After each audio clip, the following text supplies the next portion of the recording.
Good evening, everyone. Welcome to Trades Talk with me, your host, Pop. And on this stream, we take a look at the world through an industrial point of view.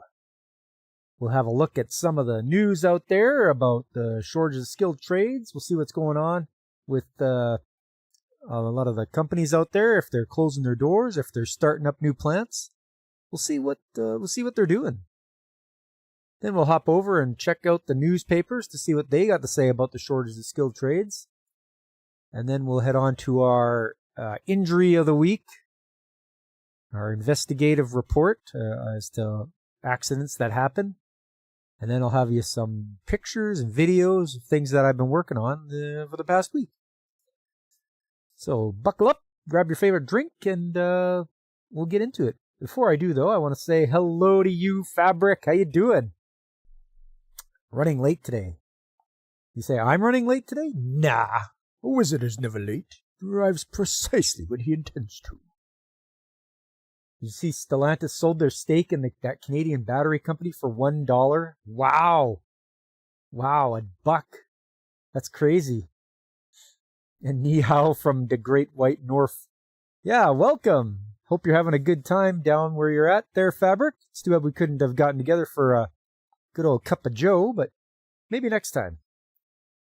Alex Moore, how you doing? You finally caught the beginning stream this time. Yeah, right on. Hope you like my opening. I made it myself. No AI. I just want to state here and now, I do not use AI for anything. I'm disgusted by AI. I don't use it. So you'll never see it. You shouldn't see it in any of my stuff. I won't use it. Well, all right. Let's get to it, though. Let's see what's going on in the news. It looks like it's a very slow news day. Only got two stories from when I last reported on here, and this is the Federal Automotive Agent Strategy needs to reward Canadian production. Okay. Is that going to involve spending taxpayer money to pay the car makers? Let's see. Oh, look at this. Something buddy from Kick. And there you go. And there you go. Yes, do that. All right. Just give me a second here, guys.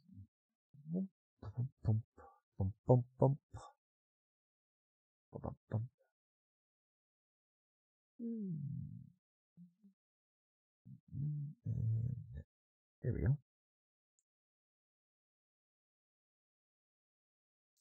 And you're banned. Unsolicited in my on my stream, you're banned. Anyways, there we go. Yeah, be gone, bot. Yeah.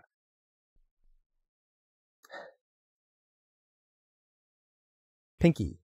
What you want to do Tuesday night, Brian? Same thing we do every night. Every Tuesday night, Pinky. Learn to take over the trades. That's my best brain and Pinky impression. All right. Yes, this is going on. And how you doing, Veritax? Good to see you, buddy. All right. As the profile of Canada's automotive sector shifts dramatically, a new report is pushing the federal government to reward automotive companies that are committed to the country. The report from the Trillium Network for Advanced Manufacturing notes that the last decade has seen U.S. automakers significantly shrink their Canadian footprint, while Japanese companies have kept production and employment steady. The diverging trends mean Toyota and Honda accounted for about 60% of the assembly plant employment in Canada at the end of 2024, up from roughly 40% in 2015. The two Japanese automakers also produced 77% of the vehicles assembled in Canada in 2025, up from 44% a decade ago. That was a decent Pinky. Thanks, Fabric. I try. While some of the change is from factors like Ford working to retool its Oakville, Ontario assembly plant, the Detroit-based automaker also pushed back EV production, slated there for 2025 by 2 years, only to change plans again and is now working to start production of gasoline-powered pickup trucks later this year. We've seen it, guys. We've gone through the news and we've seen they're scaling back on EVs. This giant push that they had, it died as soon as the government wasn't supporting it. Japan is going to be full-base government now. Yeah, Godzillionaire, how you doing? There he is. Everyone, Kaiju in the chat. Time for Godzillionaire to go on a rampage. U.S.-based automakers have made numerous changes to production in recent years, including some big decisions since U.S. President Donald Trump reversed efforts to increase EV adoption and raise tariffs on imports. General Motors ended production at its plant in Ingersoll, Ontario last year that was producing its Bright Drop EV delivery van. While last week it cut the third shift at its Oshawa, Ontario plant that produces pickup trucks. Yeah, we saw that last week. Stellantis moved production slated for its Brampton, Ontario plant to the U.S., leaving the future of the plant uncertain, though it also added a third shift at its Windsor, Ontario plant. Now Stellantis is in the U.S. begging for billions. Don't give it to them.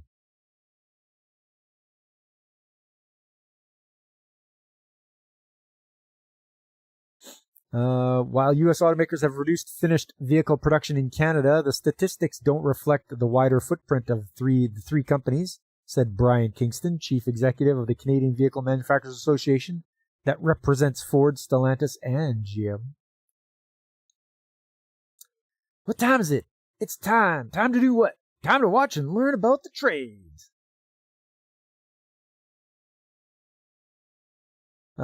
Kingston said the companies also operate engine plants, research and development facilities, and a battery plant that all combined make them still the largest employers among automakers.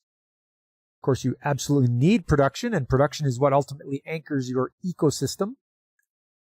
But if you look at what the Detroit 3 have done in Canada around their production, it's a far more extensive footprint than what you would see near a Honda or Toyota plant. Trillium, however, says the frequent idling and overuse of U.S. plants has also pushed down productivity in the sector and often led to prolonged layoffs, while Japan-based automakers are leading the way on productivity. With Ottawa set to realize its automotive strategy this month, the group says it should reward and incentivize companies that have consistently invested and grown their Canadian footprint and encourage the use of Canadian-made production technologies in plants.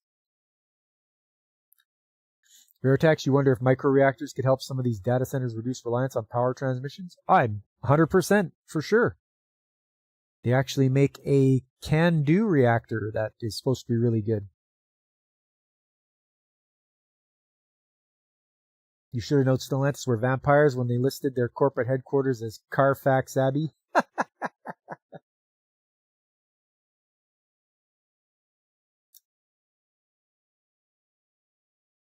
Hey, genitals, what's up? It's been so long. Hope you're doing okay. How's my favorite auto mechanic, huh?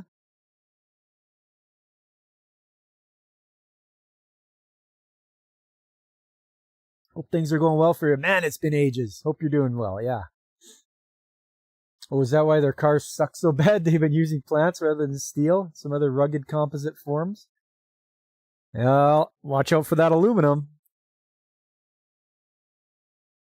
Down with data centers. Nice. Maybe don't build data centers in the effing desert and complain about cooling costs. Yeah. Exactly, Godzillionaire. How about Antarctica or the Arctic? I'm sure you wouldn't need to worry about cooling there. Just open a door.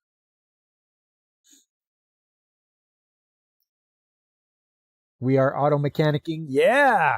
Nice. Let's see. It says the government should leverage Canada's buying of about 1.9 million vehicles last year to secure more automotive investment. I mean, isn't there a point where the things get saturated?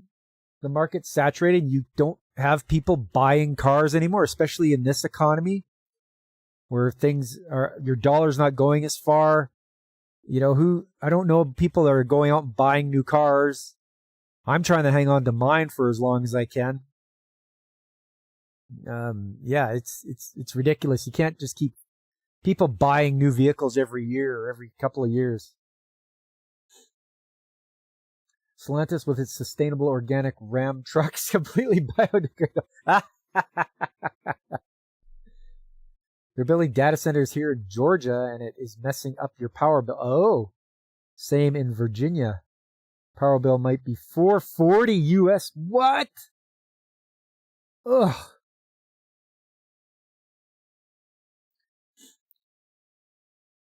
The total vehicles bought far outpaced the 1.2 million vehicles produced last year, so even dropped from the 2.3 million vehicles produced in 2016, the Trillium report noted. The federal government is already pushing more automakers to produce vehicles in Canada.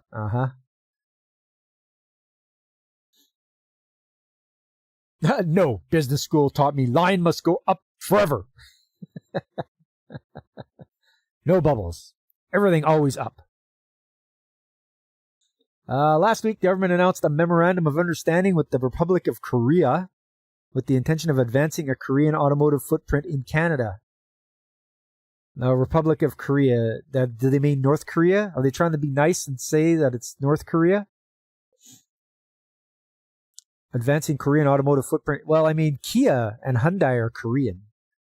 So, what do they mean? They're going to build more Kias and Hyundais here?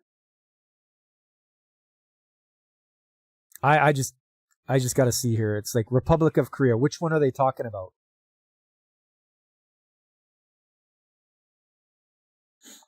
Okay, they're talking about South Korea.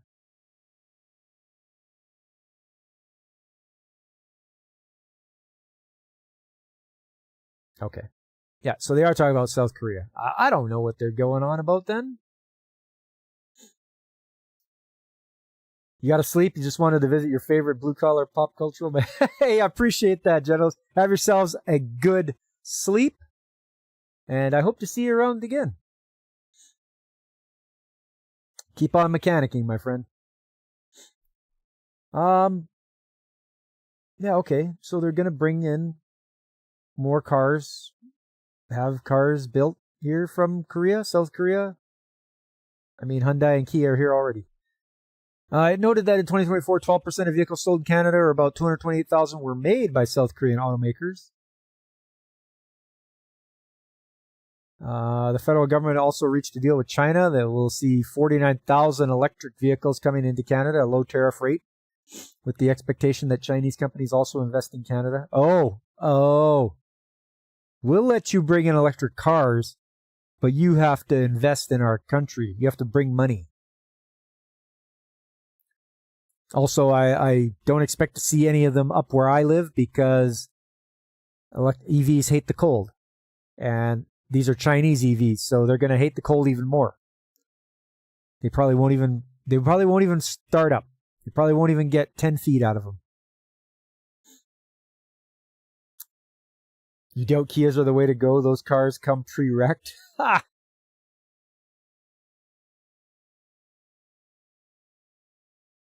Okay, well, that's, yeah.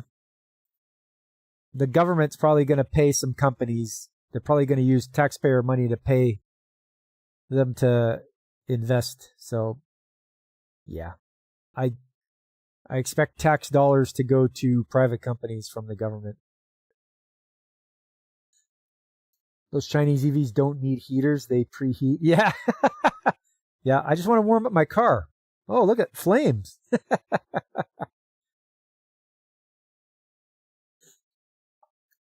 Kias are theft risks unless they fixed something. I don't know, Veritex. I haven't heard about people getting their Kias stolen. The Auto Luring Center. Yes, we'll go to the Luring Center. Your wife reminds you Kia equals killed in accident. Yeah, there you go. What does Kia stand for? Yeah. Okay, there was this other one too. Ottawa to relaunch EV rebates program in 2 weeks with new auto strategy. So once again, you guys remember I talked about this a while back about how they took away the the rebates for electric vehicles, and all of a sudden everybody stopped buying them. So now this will probably artificially make it so people are going to buy EVs. I'm not going to.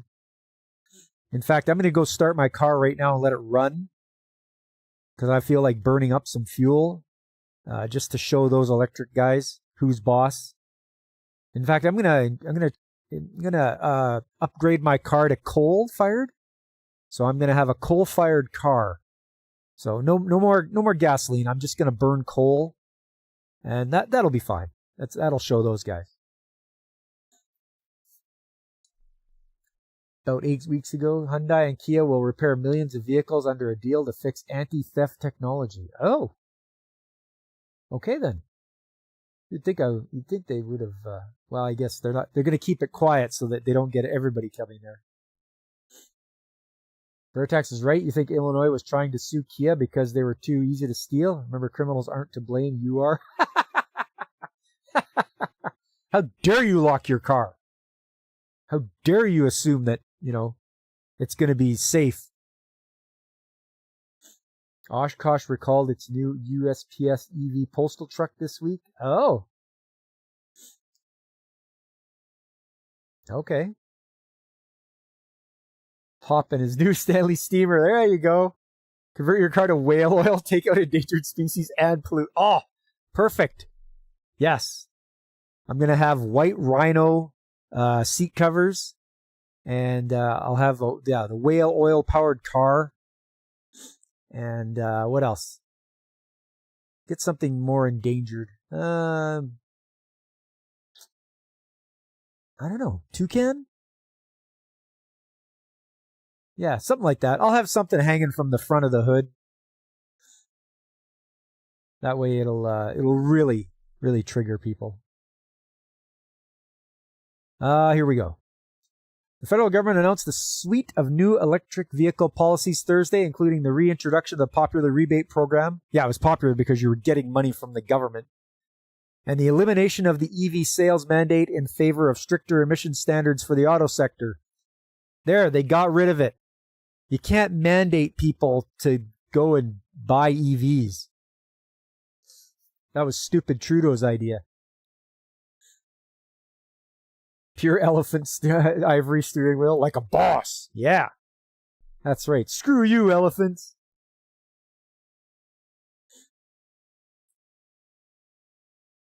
The move is the latest rollback of climate policies enacted by former Prime Minister Justin Moron. The government of Prime Minister Mark Carney, the Circus Carney, canceled the consumer carbon price and halted the implementation of an emissions cap on the oil and gas sector. Speaking at an auto parts manufacturer in Woodbridge, Ontario, Carney said Thursday, Ottawa pitched the new plan as a transformation of Canada's auto sector, which has been battered for months by U.S. tariffs. We have everything we need to take the lead in the vehicles of tomorrow, and we're positioning Canadian workers and businesses to seize that opportunity. Yeah, I'm sure you are. What opportunity? Huh? What is it? How are you supposed to take the lead when you can't do any production? The rear wheels were falling off the new USPS EV trucks. Look it up. Might be fun to read. Yeah, okay. We'll do that. Yeah, elephant trunk bumpers. Yeah. We'll do that, Fabric. The announcement includes the restoration of the EV rebate program with $2.3 billion to help Canadians cover the cost of a new EV. A new credit system to benefit automakers to produce vehicles in Canada. And a $1.5 billion investment in EV infrastructure like charging stations. How about build those first and then get people to get the cars? Because when there's no charging stations, people are just going to leave their EV at home and drive their gas car. Government officials at a technical briefing Thursday were unable to say exactly what impact these new measures will have on Canada's overall emissions. Don't worry about it. We're only a country of 40 million people. We don't have 1 billion people polluting like China does or India. So to worry about what's happening with us is stupid.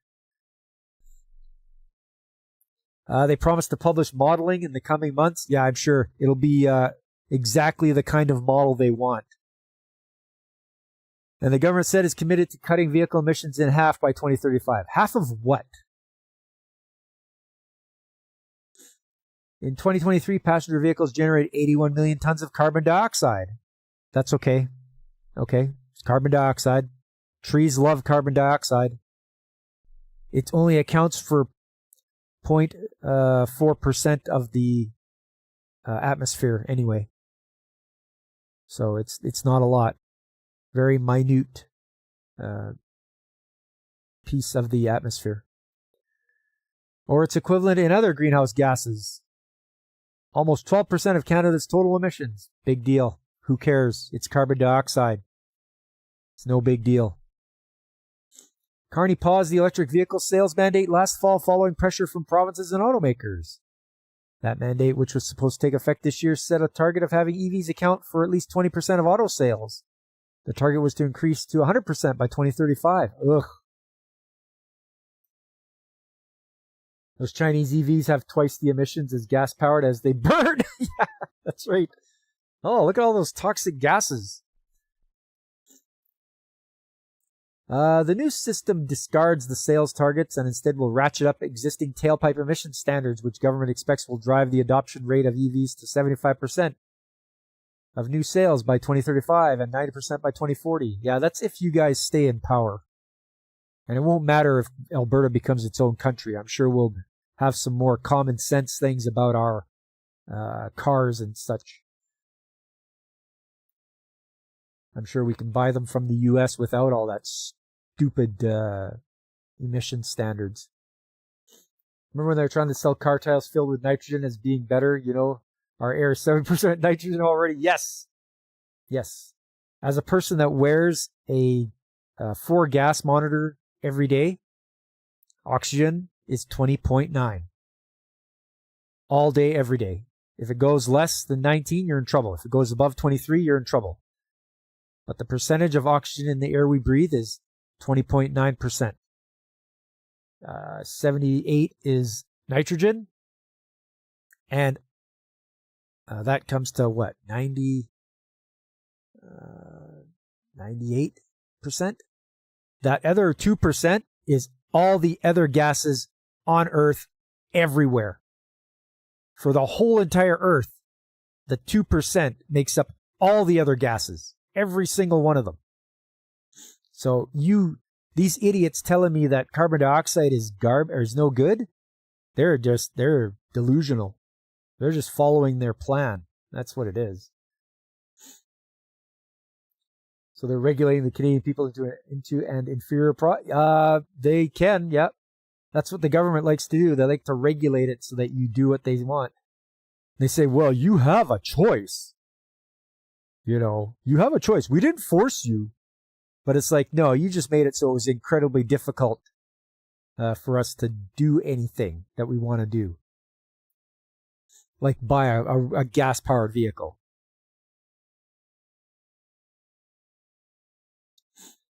It was 2% Aquanet in the 70s?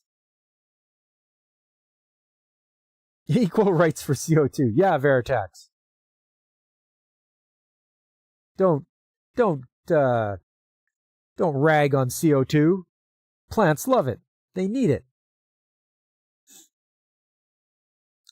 Carney said the new standard will set a maximum of 74 grams of carbon dioxide or its equivalent per mile. That's down from the current federal tailpipe emission standard of 172 grams per mile, a 56.9% reduction. Auto companies will be allowed some flexibility on meeting the new standards, including by improving fuel efficiency in gas-powered models, but the government said all companies will be required to increase EV sales over time in order to meet the standard. The government said all companies will be required to increase EV sales. How does the government tell them how much how they can increase their EV sales? That's absolutely absurd. The government's going like, yeah, you guys better increase your sales. It's like, if people don't want to buy it, it's not going to happen. You know, pull your head out of your ass once in a while. Look around. These government people. Hopefully not for hopefully for not much longer. I won't have to listen to the federal government. They ignore all the cancer-causing dihydrogen monoxide too, you're sure? It'll kill you, that dihydrogen monoxide. Yeah. It's terrible. But it's everywhere. You can get it at a tap.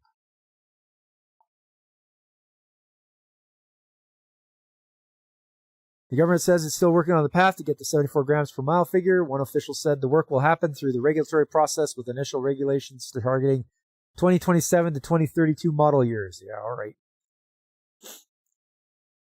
You should probably explain Aquanet was a very popular aerosol hairspray in the 70s and people bought it by... Oh, okay. I didn't buy Aquanet there, Fabric. They bought it by the case. Oh no, the ozone layer. That's right, 2% aqua. Okay, so people were spraying so much Aquanet, that was what made up the rest of the 2% of the atmosphere. Very good. Your lungs will asphyxiate at just 6 inches of dihydrogen monoxide. I know, right? Yeah, I remember that. In the 90s, it was like all about the ozone layer. The ozone layer. Big giant hole in the ozone layer. Can't use CFCs. Chlorofluorocarbons. Aquanet. Let your soul glow. I wonder, I don't think they probably didn't sell that up here then. Because I don't remember Aquanet being in Canada.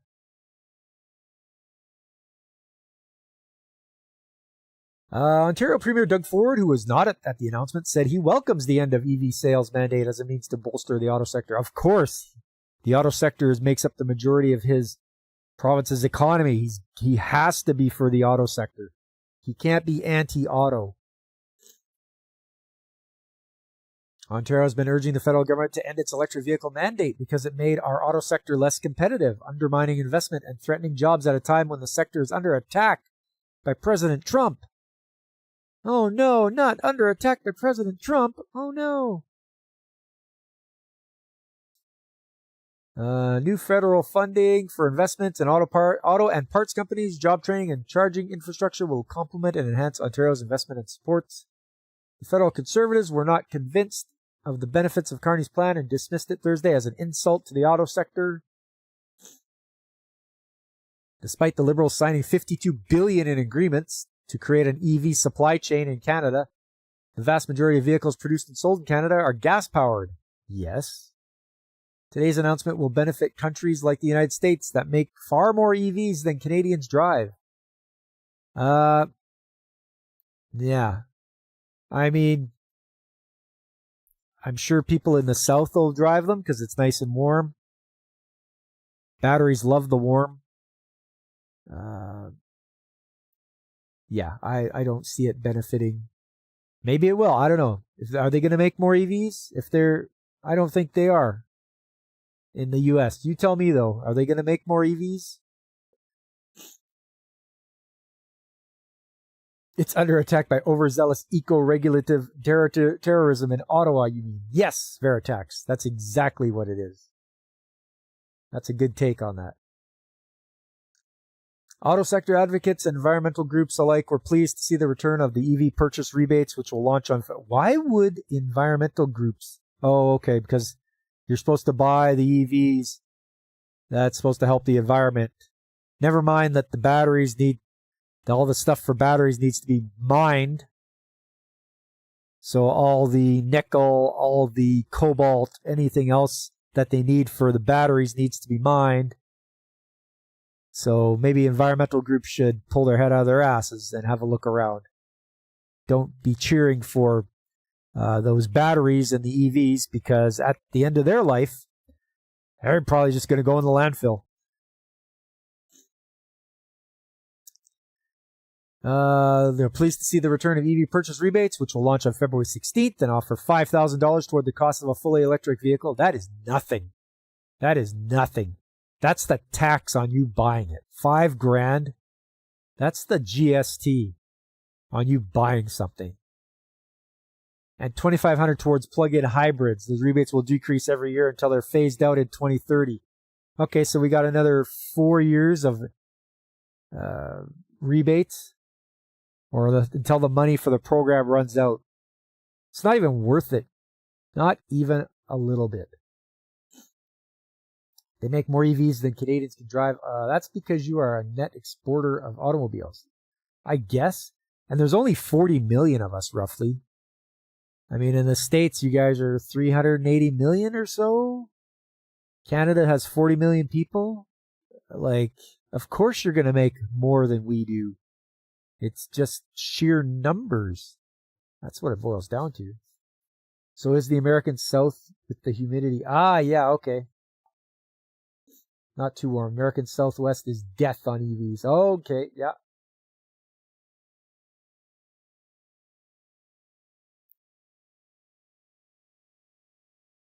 Chinese EVs make Canadian landfills self-burning. So that's their plan. Well, you know, if we can capture that heat and use it to boil water to turn turbines, we'll just, every once in a while, you just stick a burning Chinese EV under a big flask or a big cauldron and capture that steam and turn the turbine. There's your fuel source. I've got it now. They forgot rebates only work if they are using good bait to begin with. Well, yeah, just gas the salmon. That's it. It's like the rebate is nothing. And also, nobody wants to buy an EV. I'm not in the market for one. Next car I buy is going to be a gas-powered one. So there you go. I've already made my plan. I'm not going to buy an EV. You're about to convert to diesel. It'll be decades before they can replace heavy equipment and semi-trucks with EV. Yes. So true, Godzillionaire. Yeah, get yourself a good old diesel engine. That baby will run for millions of miles. The government says it's hoping the rebate program will help put 840,000 new EVs on the road. Yeah, I doubt it. Over the 5 years the previous program existed, the government spent about $3 billion on rebates for more than 500,000 new electric and plug-in hybrid vehicles. Over that period, EV uptake increased from 2.9% of all the new vehicles in 2019 to 14% in 2024. In 2025, the money of the rebates ran out. EV market share plummeted to 8.9%. through the end of September. Yeah, I remember reading about that. The rebates will only apply to vehicles which cost less than $50,000 and are imported from a country with a free trade agreement with Canada. Meaning the Chinese EVs Ottawa is allowing in the country won't be eligible for the rebates. Well, Thursday's announcement was hailed by Canada's auto dealers as a step in the right direction. A spokesman for the organization representing them said the arbitrary price cap on eligible EVs is counterproductive. If the policy objective is to get more EVs on the road, we don't quite see why there has to be a price cap.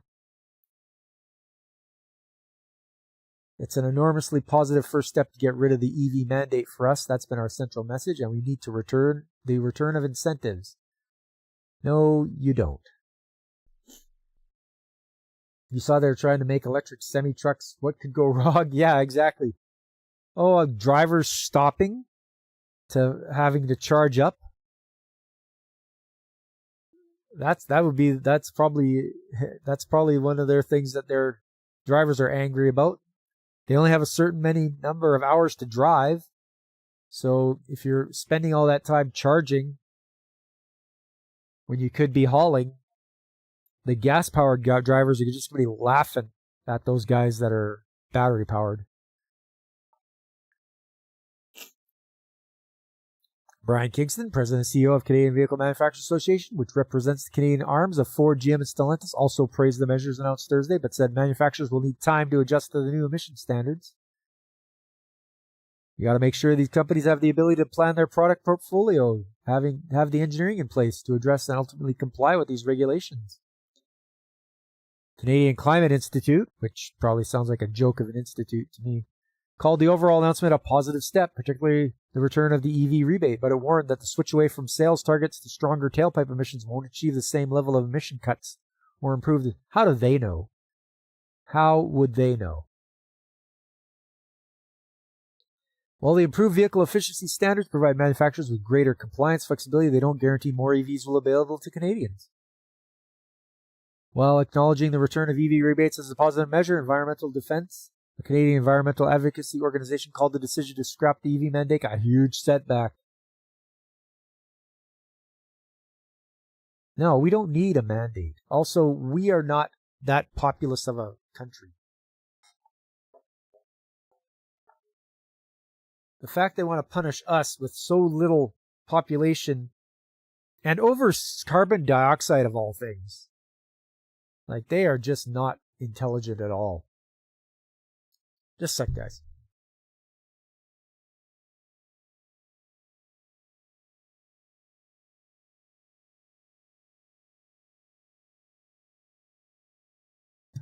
All right.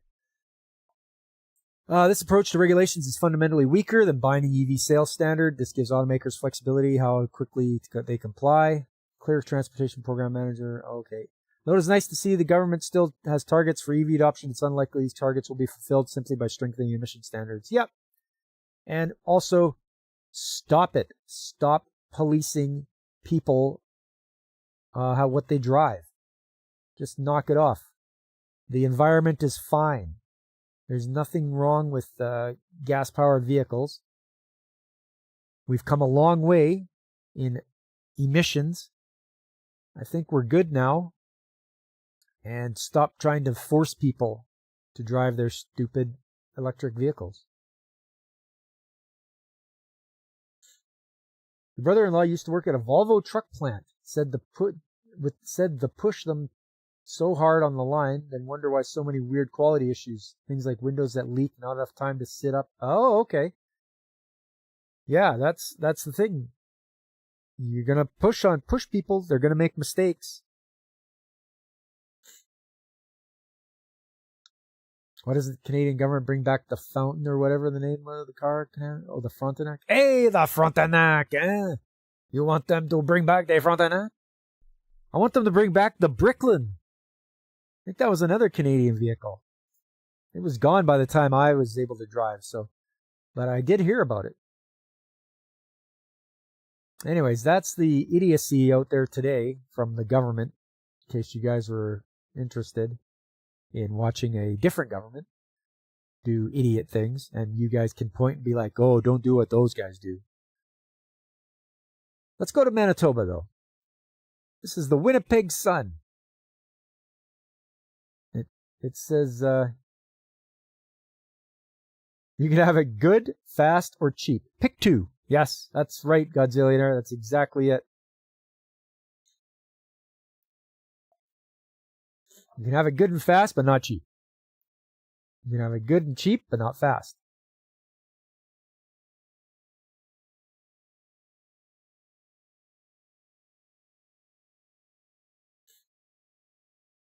Okay, the jobs AI can't replace. Skilled trades will build Manitoba's future. Manitoba is that province that's next to Ontario. Ernie, how much sun does Winnipeg get? Yeah, I don't know. I've only been there once. And that was, I flew into Winnipeg and then I drove to Brandon, Manitoba, which is like the center of Canada. And yeah, I wasn't impressed. Very flat. Very flat. Anyways, let's go along here.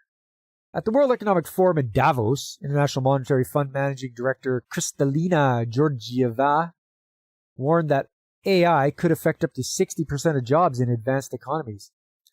A tsunami hitting the labor market. Many entry-level roles traditionally held by younger workers are particularly vulnerable.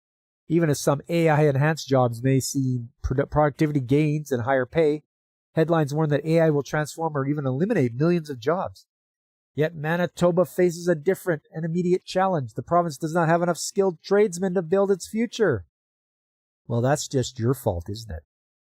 That's your fault, Manitoba. You thought they had to truck in the sun?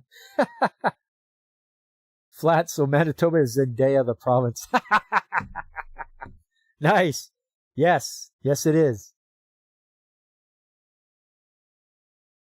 While governments and businesses prepare for an AI-powered economy, the physical foundations of that economy still depend on human hands. Homes, schools, hospitals, energy systems, transit networks, and digital infrastructure do not build themselves. Electricians, plumbers, welders, carpenters, HVAC technicians, and construction professionals are not relics of a past economy. They are the builders of the next one. AI may help design the future, but skilled trades will build it. Fabric, you like flat. Why skilled trades matter for Manitoba. Manitoba is pursuing ambitious goals, expanding affordable housing, modernizing infrastructure, advancing clean energy, and attracting investment in advanced industries. All of these priorities rely on skilled trades. You cannot build housing without carpenters, electricians, and plumbers. You cannot electrify transit or expand renewable energy without technicians. You cannot modernize infrastructure or grow advanced manufacturing without a strong construction and technical workforce. Even the digital economy, from data centers to fiber networks, depends on infrastructure installed and maintained by skilled professionals. A province that cannot build, cannot grow. Skilled trades are not separate from Manitoba's innovation economy. They are its foundation. Also, you guys might not know, but Manitoba is one of the provinces that gets their transfer payments from Alberta. Alberta that makes a lot of the money sends it all, and Manitoba gets its cut. So I don't know what they're going to do when they don't get that money anymore. A generational workforce challenge. RBC's report Powering Up, Preparing Canada's Skilled Trades for a Post-Pandemic Economy estimates that more than 700,000 tradesmen across Canada will retire by 2028. That's only 2 years away. That's a lot of people. Current apprenticeship pipelines are not positioned to replace them. Efforts to attract young people, women, and newcomers into the trades have not kept pace with this wave of retirements. At the same time, demand for skilled labor is accelerating. Housing shortages persist, infrastructure is aging, and Manitoba is advancing clean energy and economic development projects that rely heavily on construction and technical expertise. Labor shortages are already affecting timelines, costs, and housing supply. Alberta, you make the money. I want to take it. Sorry, Godzillionaire. Alberta, we make the money. They take it away. But we're gonna make a deal they can't refuse. RBC also notes that roughly 25% of Canada's trades workforce will require upskilling within 5 years. Oh, am I gonna have upskilling? Me? Upskilling? Maybe. We'll see. To keep pace with evolving tools, the challenge is not only replacing retiring workers, it is preparing a new generation for a more technologically sophisticated and productive industry. For Manitoba, this moment presents both risk and opportunity. The urgency is underscored by the recent closure announcement of the Manitoba Institute of Trades and Technology. Oh, they closed it.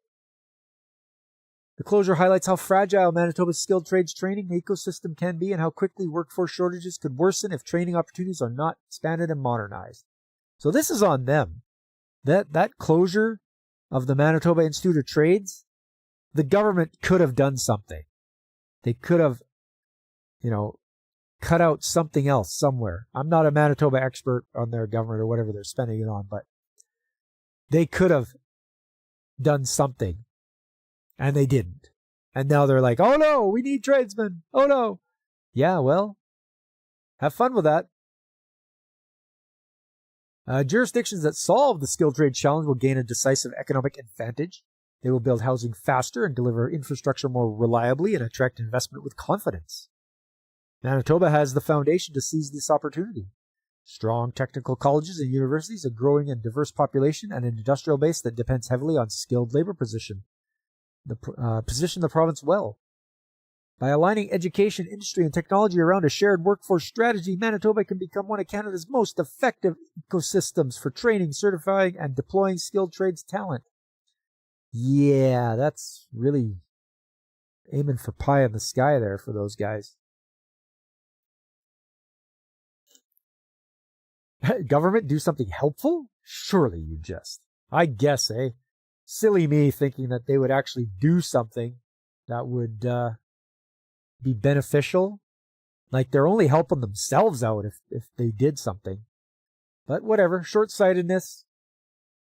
Put money in other people's pockets. I guess that's what governments do best. The provincial government is already taking meaningful steps. They recently signed Manitoba Jobs Agreement with Manitoba Building Trades, demonstrates how workforce strategy can be tied directly to real projects. Premier Wab Canoe emphasized that Manitoba workers are the driving force of our economy, highlighting a commitment to prioritizing local workers, support family-sustaining wages, and create apprenticeship opportunities for the next generation of tradesmen. They're going to get me a robot assistant that looks suspiciously like Kyoka. Hey, that wouldn't be the worst kind of thing. I do like me some Chain Soldier, though. You guys haven't watched Chain Soldier? Do yourselves a favor. Watch it. Building on this momentum requires expanding and modernizing apprenticeship pathways so that young people and newcomers have accessible, structured routes into the trades. Earlier exposure to technical education can spark interest. Digital tools and hybrid training models make certification more efficient. Aligning education, industry, and policy around a long-term workforce strategy is essential. The most important infrastructure investment Manitoba can make today is not only in projects, but in the people who will build them. Yes. AI waifu robot assistants might be my weakness. I'm not saying it is, and I'm not saying it isn't. I'll let you decide.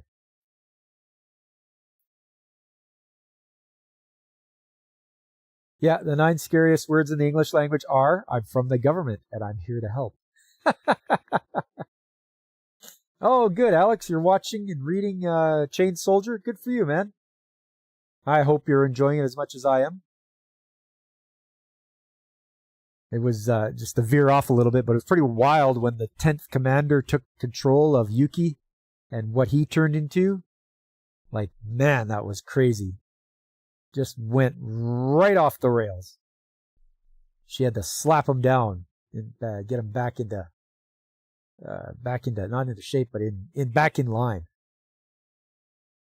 For too long, skilled trades were framed as a secondary option rather than a first choice career. Not for me. I chose it right out of high school. So today's trades offer strong incomes, entrepreneurial pathways, long-term job security, and the opportunity to build something tangible and lasting. Reframing them as high skill, high opportunity, and future-focused careers is essential to attracting the next generation. At a time when many young people are questioning traditional career paths, the trades offer something increasingly rare: stability, purpose, and visible impact. They provide not only a livelihood, but a chance to directly shape the homes and infrastructure and industries that sustain Manitoba's future. You knew she was going to do that, though? Yeah. Yeah, isn't she wild? I want to see when she goes up against the antagonists there, the people that call them are self-proclaimed gods. I want to see what she can do when she goes up against them. I think that'll be just a wild fight. Just an awesome battle. Technology and skilled trades are not competitors. They are partners. Tradespeople or tradesmen increasingly work with digital diagnostics, smart systems, and precision tools. And I don't know about that. I mean, I have a digital vernier caliper and a laser aligner for coupling alignment. That's about it. I mean, I use a computer and I make spreadsheets, blah, blah, blah, blah, blah, all that stuff. But that's about it. I don't do anything with digital diagnostic systems. Preparing the workforce for the future means embracing both technical skill and technological innovation. In an era dominated by AI and automation, it's tempting to assume the future will be shaped primarily by code, yet every economic and social priority ultimately becomes a physical project. A home constructed, a grid upgraded, a transit line extended, a school built. These projects do not materialize through AI. They are built by skilled tradesmen. Yes, they are. There we go. Yeah, that's it. Winnipeg Sun. I had a few more, but this one was quite a long one, so let's skip along here. That was going to be some Jinwoo level carnage. Yeah, I think so too. I can't wait. No, I do not have a slide rule. I'm not an engineer. Godzillionaire probably has a slide rule. But I'm the tradesman, not the engineer. Engineers will have slide rules. I will not. Anyways, let's move along to accident investigation. Yes, we had another worker fatality back in January of 2018. And I saw this one and I was like, hey, this applies to me. And it applies to anybody that can have exposure to hydrogen sulfide. But a worker was fatally injured after exposure to hydrogen sulfide. So I'm like, oh, I really want to know what happened. People are completely myopic. You are not going to be able to replace Dahama with Decode. I know. That's exactly right. And I'll show you today. I got some video of me doing something that applies to the title of the stream. One rung at a time. H2S is no joke. Yes, Godzillionaire, you're right. It is not. It is no joke. It is like one of the deadliest gases. And it kills you right now. It's accident time. Accident time. All right, let's see. An operator was found unresponsive at the Simonet oil battery located approximately 80 kilometers northwest of Fox Creek. That's 50 miles northwest of Fox Creek. The operator's body was found lying inside a partially open utilidor where a valve was open and gas escaping. The battery is a sour gas, so oil and gas with hydrogen sulfide site. They refer to those as sour gas sites. Medical examiner report stated the cause of death was due to hydrogen sulfide exposure. Little background information. Paramount Resources, Canadian energy company founded in 1976, based in Calgary, has 350 employees. They explore for, develop, produce, and market natural gas, oil, and natural gas liquids in Alberta, BC, Saskatchewan, and Northwest Territories. Paramount acquired the site during a merger and acquisition of Apache Canada and Trilogy Energy Corp. Operator 1 was the fatally injured worker, has been working to unblock a needle valve of the cyclone separator where methanol was injected into the dump line. Operators were responsible for monitoring the facility, maintenance, well checks, and maintaining wells in the field. Operator 1 had 30 years of experience as a production field operator. Operator 1 had worked at the Simonet oil battery for 10 years as a senior operator with Trilogy. They stayed on as a Paramount employee and had many years of experience as a production operator in sour service, or hydrogen sulfide. Operator 1 had completed mandated safety training. So, the guy was there for 30 years. He should know all this stuff, but maybe complacency. Doesn't light sweet crude get its name because roughnecks used to taste it? I don't know about that. Our oil isn't light sweet crude up here. It's bitumen or oil or tar sands. So I wouldn't know, and I wouldn't go around tasting it anyway. Ugh. Operator 2 had been working at another location on the lease site, completing well checks. Operator 2 came back to the Simonet oil battery to find Operator 1 unresponsive and partially inside the open cyclone separating utilidor. Operator 2 had 35 years of experience in the oil and gas industry, predominantly in sour service, and was a contract operator to Paramount through Rosaka. Operator 2 had completed mandated safety training throughout their oil and gas career.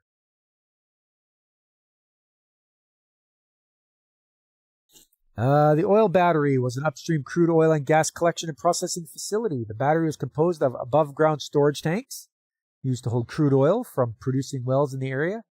Additional treatment, so dehydration, sweetening, water, and sedimentation separation.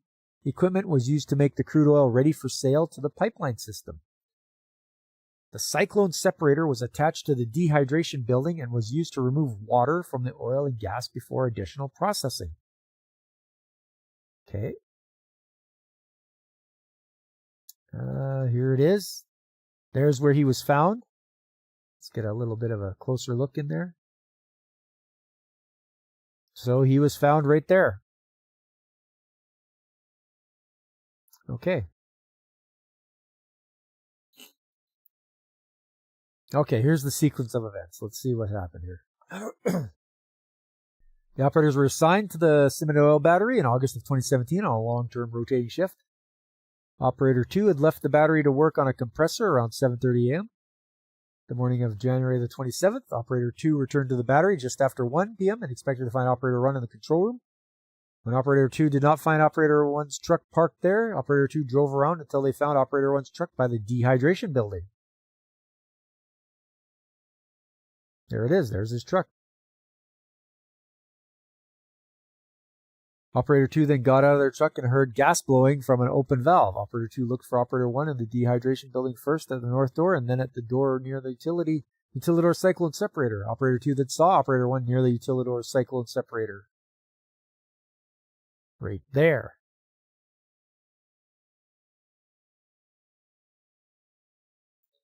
Operator 1 was lying on the ground inside the cyclone separator Utilidor. Operator 2 went and shook Operator 1 and got no response. While hearing gas escaping from an open valve, Operator 2 then called their supervisor, actuated the battery emergency shutdown, put on their self-contained breathing apparatus, closed the open valve, removed panel doors to the Utilidor, removed their SCBA, and attended to Operator 1. Okay, so here we go. We're going to break it down here. A was the open needle valve for methanol injection. There it is there. B is the cyclone separator, so that thing here. C is area where the operator was found lying, so right here. And D is the dump line, which separated water removed from system.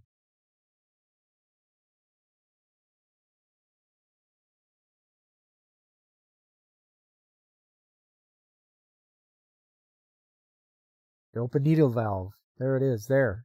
So that's what got him, it looks like. That valve being open probably shot a bunch of H2S right in his face. And probably knocked him down. Looks like this piece of tubing here is what goes into it. Get a better look here. So it looks like they just pull that out every time and shoot some methanol in there and then put it back on.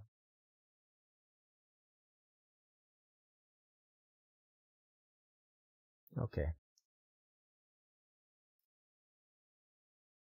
Emergency medical services arrived at the scene and attempted to resuscitate Operator 1 due to exposure to hydrogen sulfide. Operator 1 could not be resuscitated and was pronounced deceased at the scene. A mask wouldn't have helped fabric. You have to be under air. You have to have a self-contained breathing apparatus, or SCBA. Your mask isn't going to work.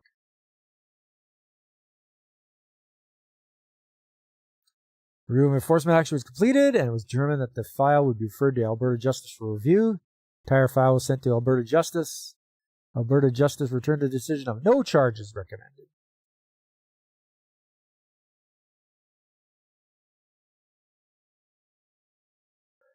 So there we go. Something like that. That valve, him opening it. I don't know why he was opening it, though.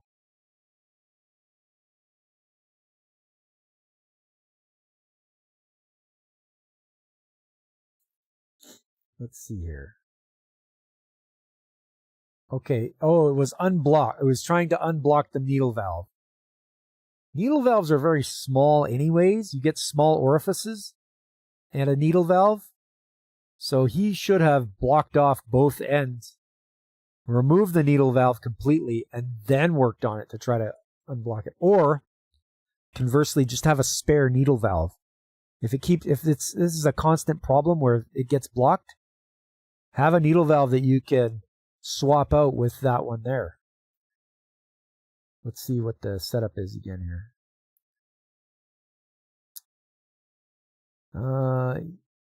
Yeah, and it looks like it could be isolated.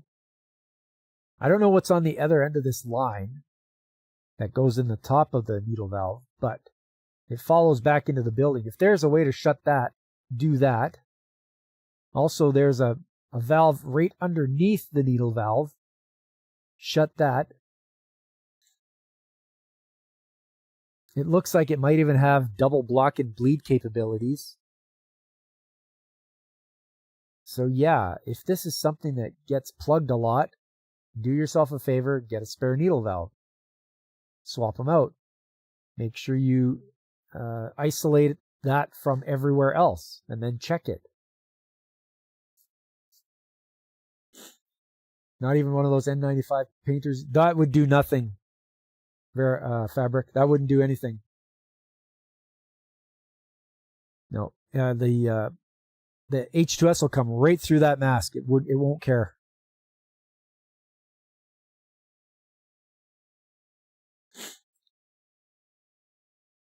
Yeah. So this is a lesson for everybody.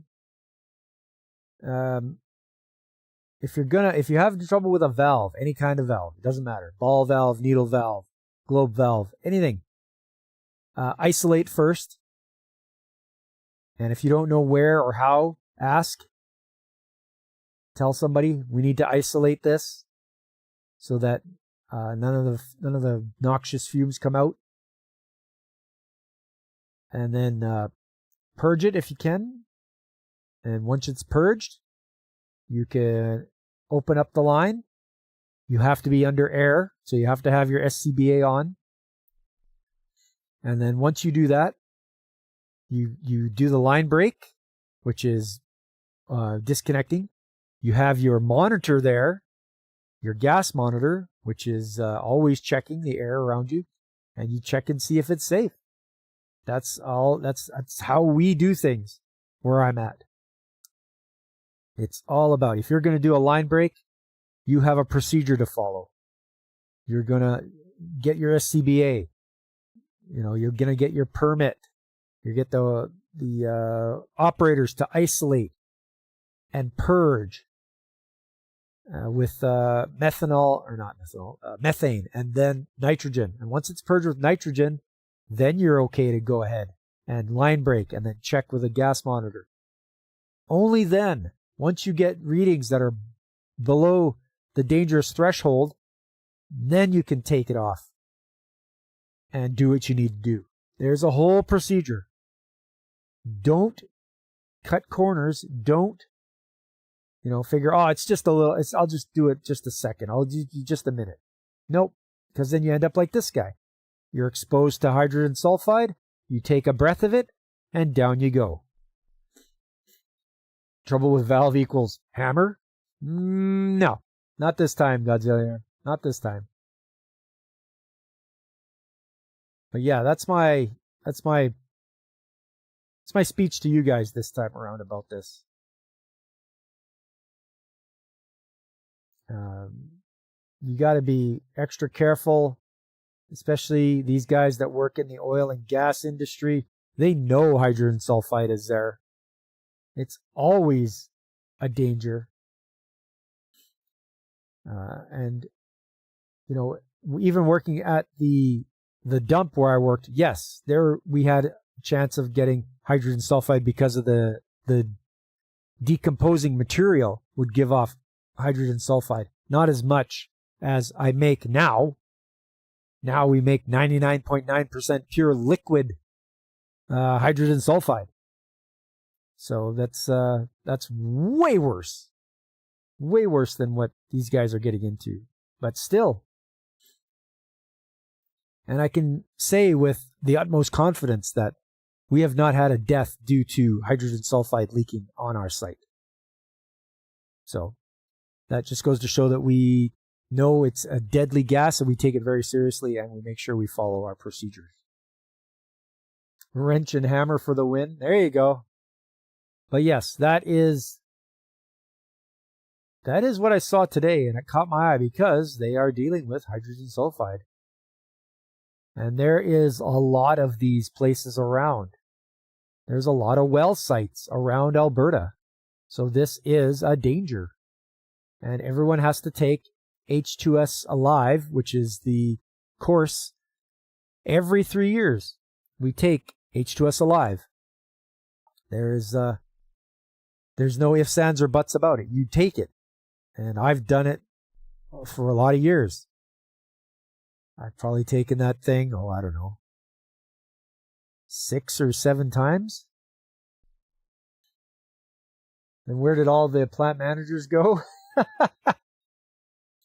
That's just it. These guys work remotely at the well sites. The plant managers are, I guess, are supervisors. I don't know if you don't have a plant manager per se. You've got a supervisor or an area supervisor.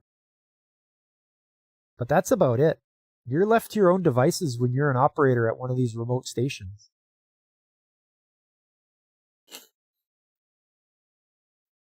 All right. Well, let's move along to something else. How about picture time? It's picture time, picture time. You guys like picture time?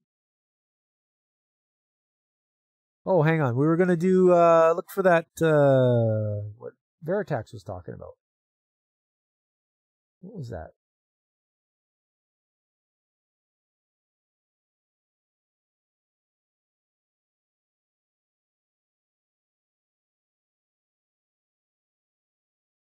Oh, yes, the USPS EV trucks. Okay.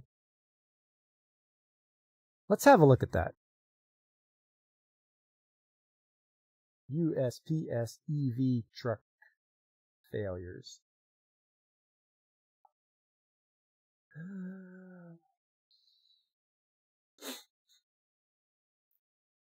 Oh, Biden era failure. The Institute for Energy Research has a story about that. Another Biden area failure. Electric postal service trucks. I don't want that. There we go.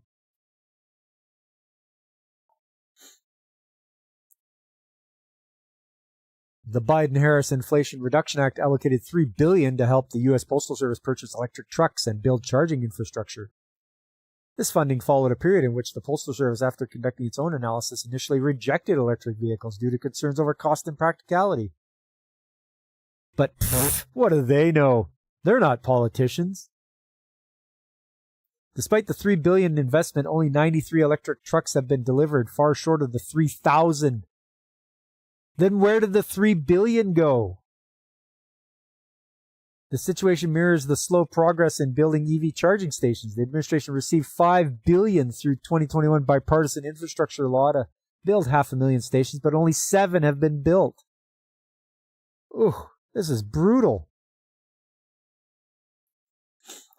The Postal Service is also set to acquire 60,000 next-generation delivery vehicles, most of which will be electric, from Oshkosh, a company known for manufacturing military and heavy-duty vehicles.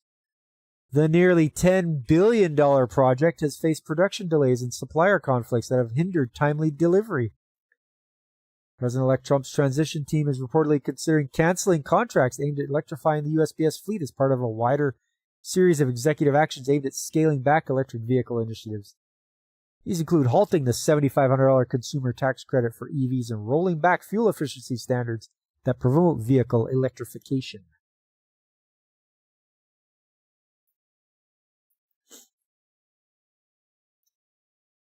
Yet 80% of USPS mail delivered as junk. It's junk mail. Yeah. It's third-class mail. What are we doing here? Oshkosh was really expected to deliver about 45,000 electric NGDVs and 21,000 off-the-shelf EVs, including 9,250 Ford e-Transit vans, with Ford supplying the vans and Oshkosh modifying them for postal use.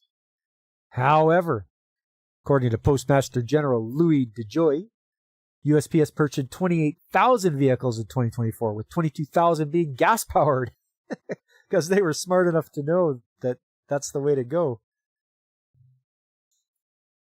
For 2025, the Postal Service plans a 50-50 split between electric and gas-powered vehicles, aiming for a fully electric fleet by 2026. Yeah, good luck with that.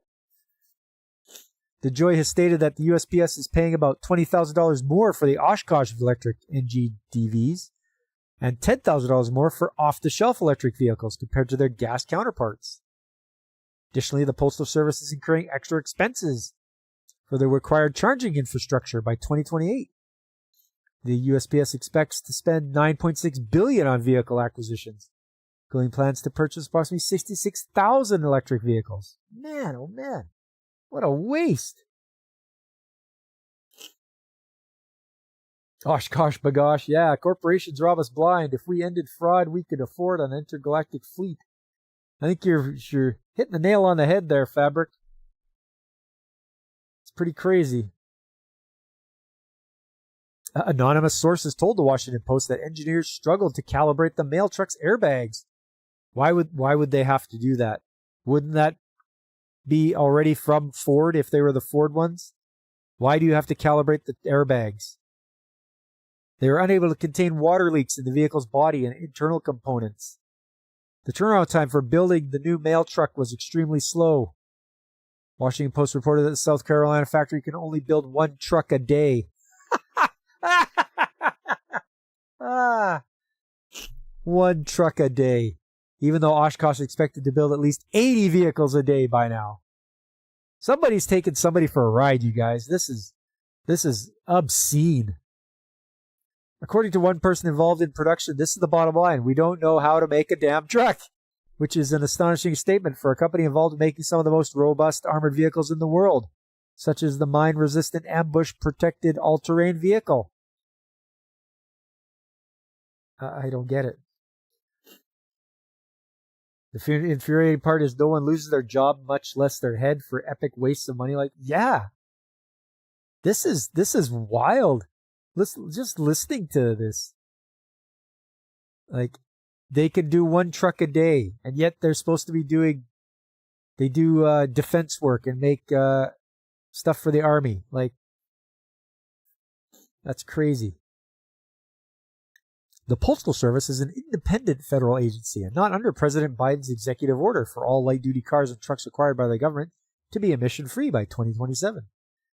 That was part of Biden's goal in 2021, that 50% of all new passenger cars and light trucks would be zero-emission vehicles by 2030. Biden's Inflation Reduction Act, however, enabled the Postal Service to cover the cost difference between gas-powered vehicles and more expensive electric vehicles. According to an anonymous White House official, Biden administration officials wanted DeJoy to purchase more electric vehicles to help the administration achieve its climate goals. On December 20th, 2022, the Postal Service announced plans to phase out its old gas trucks and exclusively electric vehicles by 2026. Biden's senior advisor for clean energy innovation: it will get people thinking. If the postal worker delivering our Christmas presents is driving an EV, I can drive one too. That is absolutely the stupidest thing that guy could be thinking, because you will never think that. All you care is that you got your mail. You don't think like, oh, he's driving an EV, I want to drive one too. That is the stupidest. That guy is a retard. And I hope he doesn't have a job anymore. We are all dumber for hearing him talk. I'm sorry, everybody, but he's made us all dumber just by saying those statements. You once said, well, good enough for government work around a government employee. He was offended. I said, you should be. Nicely done. I like that. Get the old dig in there, right? Then truck prices rose in March 2023. Oshkosh and the Postal Service agreed to an Inflation Reduction Act premium adjustment. The cost rose to $2.6 billion for 35,000 vehicles. For 1,958 gas-powered next-gen delivery vehicles, the agency agreed to pay $54,000 per truck. For 28,000 electric vehicles, the cost was $77,000 per truck. Postal Service also purchased several thousand more vehicles equipped with spare tires and training seats that cost a few $100s more than the base model.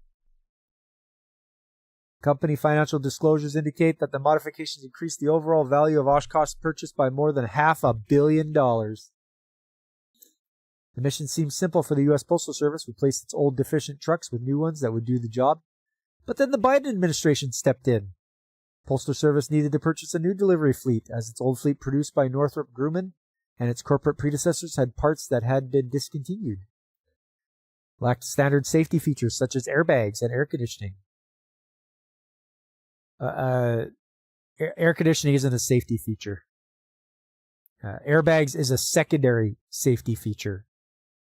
It even says SRS. Your seatbelt is your primary system for safety. So this is dumb. They obtained only 8.2 miles to gallon. It approached towards unproven electric delivery vehicles spurred by Biden administrative officials was a costly one for taxpayers. The contractor Oshkosh only delivered 93 vehicles out of the 3,000 expected. Problems arose due to engineering design issues, manufacturing and supply chain difficulties. Trump's transition team is considering canceling. They just repeated that. That was a repeat from the very beginning. Anyways, I did not know that, and holy cow, that is terrible. See what happens? The government steps in. That's just ugh. Anyways, let's move over to picture time. It's picture time. I know you guys want to see picture time. How about this? Anybody know where this anime is from? Anybody know the name of this anime? This is my new background for the next couple months anyway, until I switch to something else. When your average speed is 2 miles an hour, why do you need airbags? That's right. That's right, Godzillionaire. Yeah, exactly.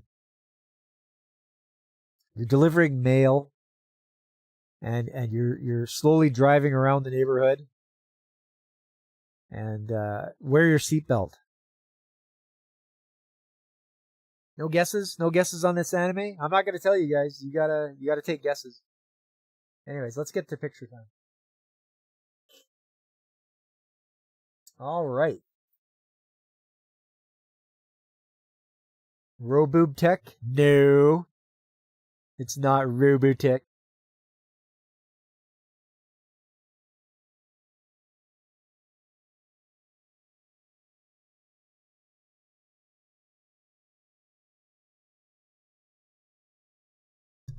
That story's even worse than the one that you read, Vertai. Oh wow, okay. They sure did. It was bleak. Like, wow. Anyways. One rung at a time, everybody. One rung at a time. So, we have to have things safe. And for that, when you're climbing a ladder, you can have... It's not Evangelion. No, it is not. No, it is not Evangelion fabric. So you need to be safe climbing ladders, and it's like, okay, we'll put on some grip tape. And grip tape is great. This stuff does all right. Makes it so that your foot will not slip off the rung. A little bit hard to get the backing off, though. As you can see, I'm having a little struggling there, a little trouble. Try to get it. Now I'm outside and it's above zero. It's probably about 9 degrees Celsius. Maybe I should have waited until it was warmer, but I was like, you know what? This is something I need to get done so people can get off my back.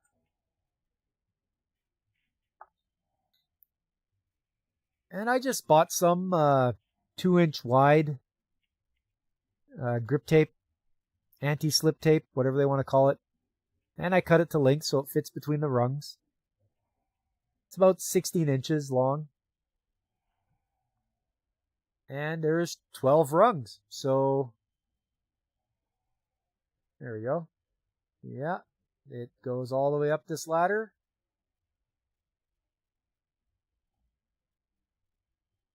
And as you can see, there's snow on the ground out there still. Snow and ice.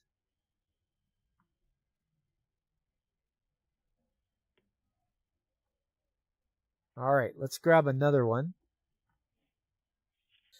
It was at least 75 there today. Oh, nice. That's a good temp there, Godzillionaire.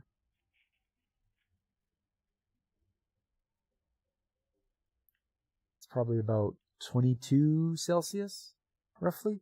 22, 23. Shorts and t-shirt weather is what it is.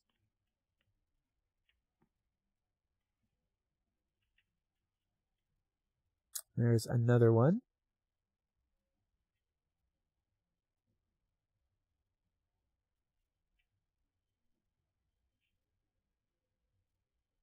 Yeah, and they fit okay. It doesn't encircle the whole thing, but you don't need it. I mean, you only use the top of the rung anyway.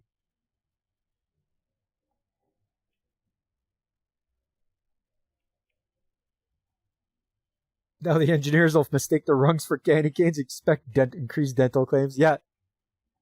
It'll be funny coming out and see them stuck to the cold steel.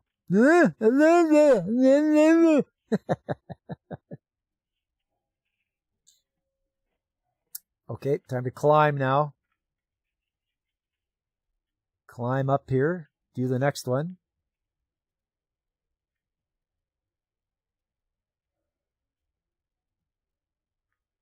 Engineers will ask employees to attach the tape to their boots. It's either that way.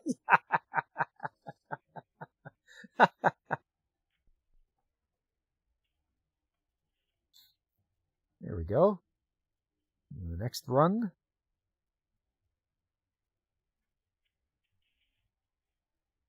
No DJ Ronnie G tonight. I was hoping he would stop by too. Hopefully he's doing okay over in New York.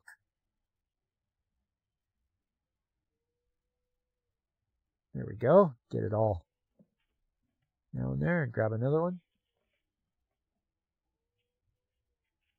My people use every part of the rung.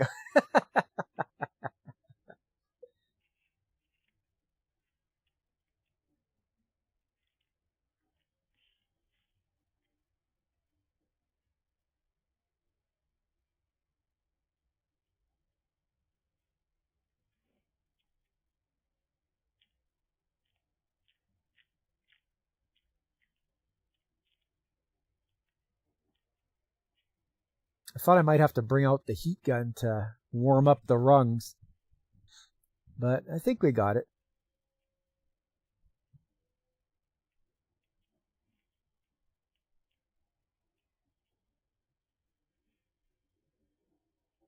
And that is some crazy grip it's got on there. Like those are big shards of sand. DJ probably got stopped at a communist checkpoint for being white. You never know. You never know in New York. I heard it's turned into a terrible place now. Like it's just awful there. Mounds of garbage everywhere, and the mayor is like a complete and utter mentally deficient.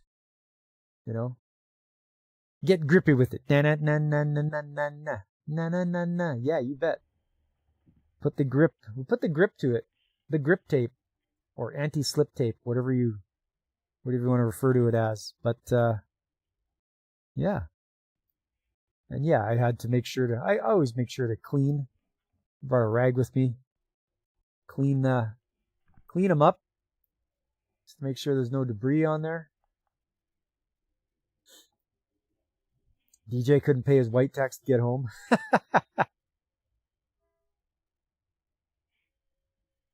In short, a typical communist city. I mean, yeah, that's unfortunate.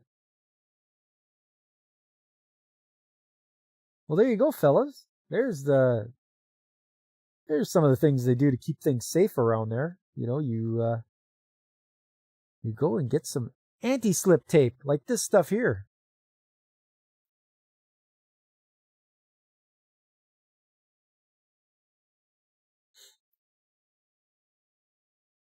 And you can get just black. Oh, this one says it's clear. Yellow. And they get the striped one for, visibility. That almost looks like it's neon colored. And different widths and different lengths and all that. Like, look at that. That's 12 inches wide by 60 inches or 60 foot from Uline. You really load up on that. They make pro. Yeah, what's this anti-slip? We want pro slip tape.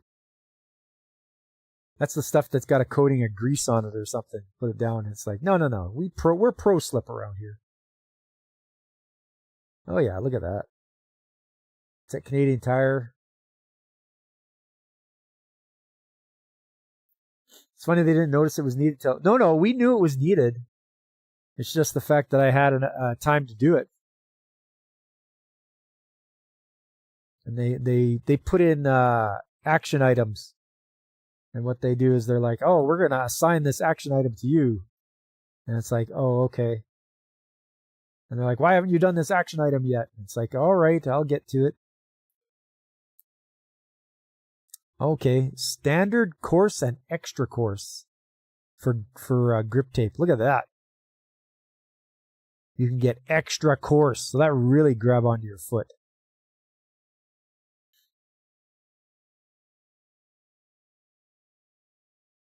Come on, webpage. There we go. Extra course safety grip anti-slip tape. They got glow in the dark. Aluminum bolt down anti-slip plates. Okay, you're bolting down a plate of it. There's all sorts of good stuff out there. This is Safety Direct America, the anti-slip floor superstore. That's pretty good.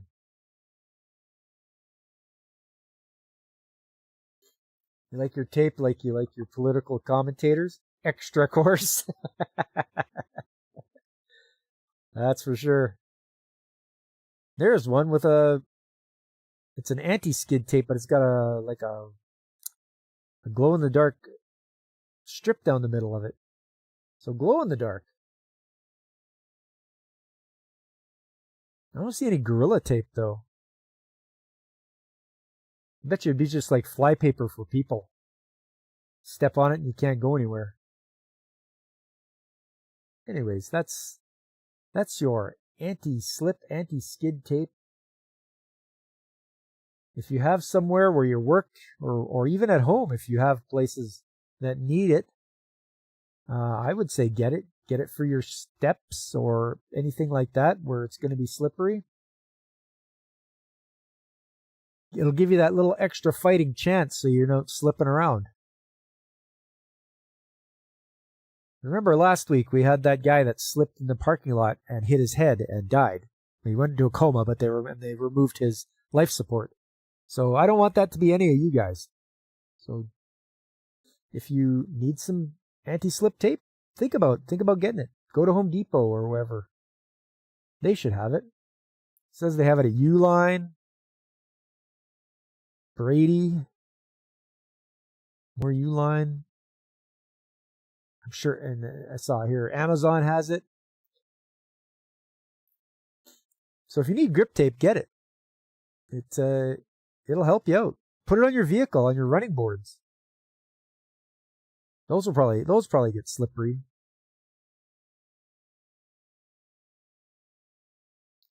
All right. Well, I believe that's everything that I wanted to show you guys today.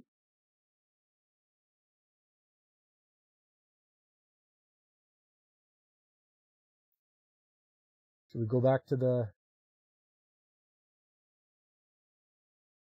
anime background? There you go. Move this out of the way. Nah, you really can't see much there.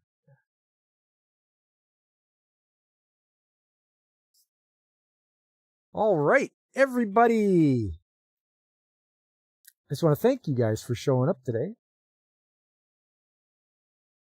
Put on your tires for more traction. No, don't do that. Oh, yeah. You put it on the bottom of your shoes and then you go across your buddy's hardwood floor.